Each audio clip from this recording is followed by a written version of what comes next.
time upgrade right now, because celeb chef Bobby Flay is serving us some recipes from his new book, Bobby at Home, Fearless Flavors from My Kitchen. Please welcome back Chef Bobby Flay. All right.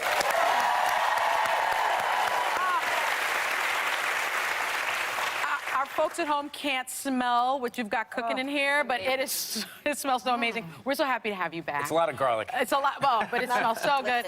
We hung out recently. I got to do an episode of Beat Bobby Flay. Yes, she did. I had such a great time. I love that show so much. Oh my gosh, thank you it's very much. Life. It's amazing. It hasn't aired yet.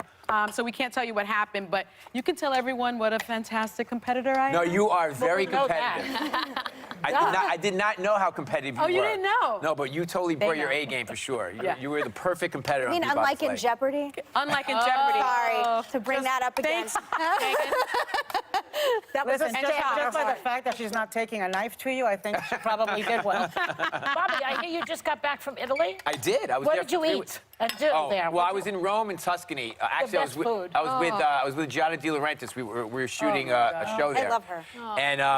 And so I ate all the classic pastas of Rome: cacio e pepe, amatriciana, carbonara.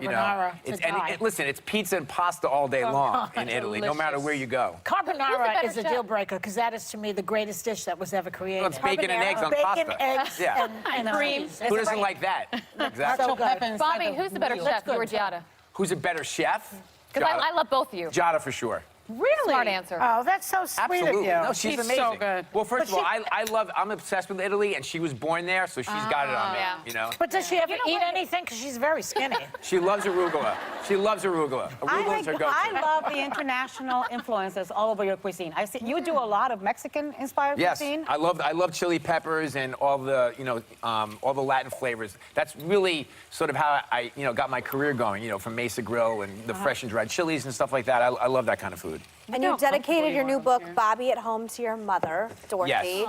I love that. My mother passed away last year, and I always say like the dishes. People ask me all the time, like, did you cook a lot with your mom? Yeah. And I did a little bit. Like, she made pork chops with applesauce, lamb chops with mint jelly, like out of the jar. And when she was like going gourmet for the applesauce, she would like take it out of the jar and put some cinnamon in it, and be like, gourmet. There you go. Exactly. That Where'd was you her grow move. up? Where? I grew up in Manhattan. Oh, okay. Yeah. Okay, so we you guys allowed are going to to eat right cook now? something. Yeah. Hey, Sonny, this is not a competition, okay? It's always a competition. Bobby, what are you making? So I'm making actually something that I got inspired from in Miami, actually. Joe's Stone Crab is one of my favorite places. I love So that. good. Yeah. And we do something in my office called Crabs Giving every year, where we bring up a bunch of stone crabs from Florida, and we crack them and we serve them just kind of classic, but we also make the different dishes. So this is a dish that I make where we take the crabs. In this case, I'm using blue crab, but you can use stone crab or Dungeness crab, whatever it is.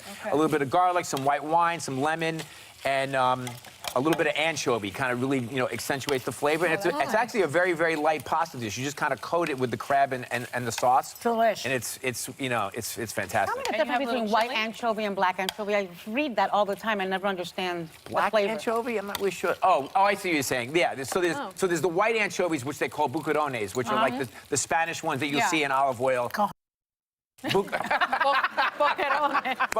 Bucarones, and then the darker anchovies are the ones that are cured, and you can chop those up and put them in anything. Anchovies are like the bacon of the sea.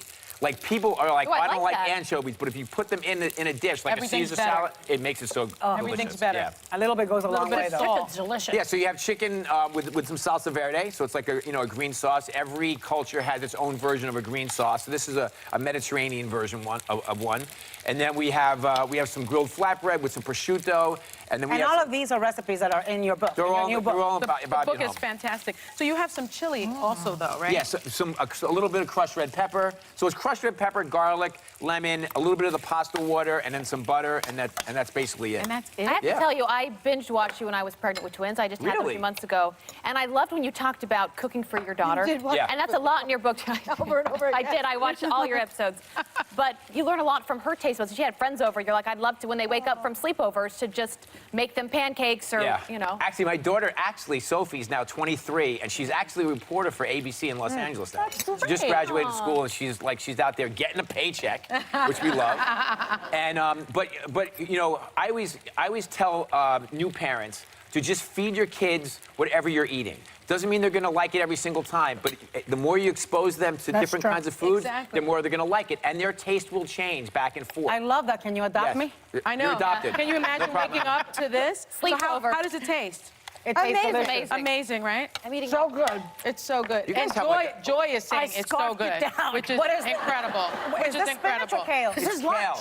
You know, you have to have, you know, people are eating a lot of vegetable-driven dishes now. Yeah. So, like at my restaurant Gato, we have tons and tons of vegetable dishes, and this is something I make at home. This is actually kale with a little bit of pine nuts and some raisins, just to kind of, you know, like that. give it a little life. It's you in know? the book. You like it? Kale. Yeah. I love it. Oh yeah, all this is amazing. in the book. Wow. And then tiramisu. Years This and years dessert? ago, yeah, this is dessert. Oh, right I here. didn't get to that Tiramisu right yet. here. Yay. It's the dessert's on the side. And this. Come Wait, to the back amazing. every What's Friday. this? Yes, Skip, please. skip Wait, that. wait, Skip talking about the tiramisu. This is my favorite part. Okay, so here's the deal. So tiramisu. So there was a restaurant that opened many years ago on the Upper East Side where I grew up called Mezzaluna. When it first Yes. opened, it was Right. like Yeah, the yeah, first yeah. of its kind. And there was a woman in there named Francesca who brought me in the back and showed me how to make the tiramisu there. So I literally make that one every. It's my go-to tiramisu. Francesca's tiramisu. Yeah, Well, exactly. our thanks to Chef Bobby Flay. His thank you so much. cookbook, Bobby at Home, Fearless Flavors from My Kitchen, is available